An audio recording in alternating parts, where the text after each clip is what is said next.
Alright, magandang umaga mga ka-agri. It's me again, Raymond Zambrano at welcome po sa ating YouTube channel. So ngayong araw mga ka-agri ay magpapatubig tayo. Ang gagamitin natin ay ang shower hose na nabili po natin sa Shopee. Mabibili ito ng 1,500 yung 200 meters, pero nabili natin ito dito sa labas, so almost price niya ay 3,000. So ngayon ipapakita ko sa inyo mga ka-agri kung gaano ba kaganda na gamitin itong shower hose.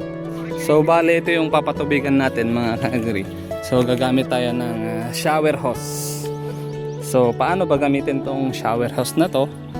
Mamaya ipapakita ko sa inyo. Gumawa tayo ng tubo na pagkokonektahan natin dito sa shower hose. So ayan. So ito binutasan natin diyan, doon, at dito natin ikokonekta. Okay, so ito mga ka-agri, dito natin nilagay.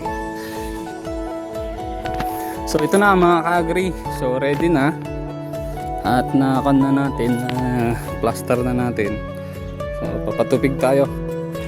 Okay, so dito tayo kukuha ng tubig mga ka-agri hanggang doon, mga 100 meters yung layo, hanggang sa may ginawa nating improvise na connector ng hose, shower hose. Natin ay D-tres na makina, pero hindi natin siya ipo-full throttle kasi baka pumutok yung ating shower hose. Mahina lang. Okay, so ito mga ka-agri yung gagamitin natin na makina.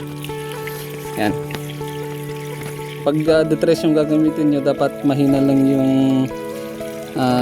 revolution natin para hindi pressure yung hose at baka mapumutok.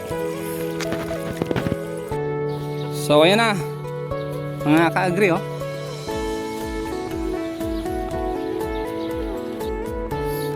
hindi niya kaya yung masyadong mahaba, kaya mga kon lang 25 meter.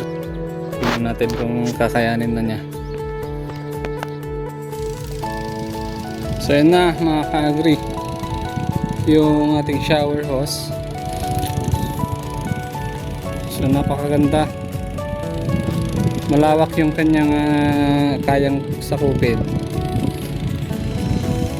So mga apat na 1, 2, 3, 4, 5, 6, 6 na iras yung kaya ng isang 1 inch na shower hose. Pero yung ginagawa natin para maganda yung kanya, every 2 rows. So 1, 2, so dito ganyan mga ka-agri. Ayan. Okay, so ayos mga ka-agri, napakagandang gamitin ng shower hose na to. Kung gusto nyo gumamit ng shower hose, mabibili ito sa Shopee at sa mga farm supply sa inyong mga lugar. Pero kung gusto nyo mas makamura, mas advisable kung mga ka-agri na sa Shopee nyo ito bilhin. Meron itong iba't ibang sizes, merong 1 inch, 2 inch, saka 3 inch. So depende na lang kung ano po yung gusto nyong bilhin. Ang kagandahan mga ka-agri, kapag shower hose yung gagamitin nyo, ay hindi po nakokompact yung lupa. Napakaganda, para siyang naulanan ng malakas.